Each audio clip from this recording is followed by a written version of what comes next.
Flipkart থেকে একটা আমি পার্সেল অর্ডার দিয়েছিলাম, তো সেই পার্সেলটাই আজকে এসছে, সেটাই তোমাদের সামনে আজকে আনবক্সিং করব। তো পুরো ভিডিওটা দেখতে থাকো, আশা করি ভালো লাগবে। কি প্রোডাক্ট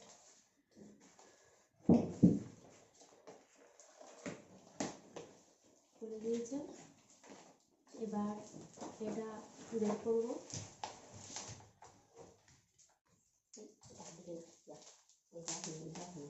আর এইগুলো ছোটবেলা থেকে আমার ফাটাতে খুব ভালো লাগে। এখনো যা পার্সেল আছে সেগুলো আমি খুলে আগে ওইটা ফাটাতে আরম্ভ করে দিই।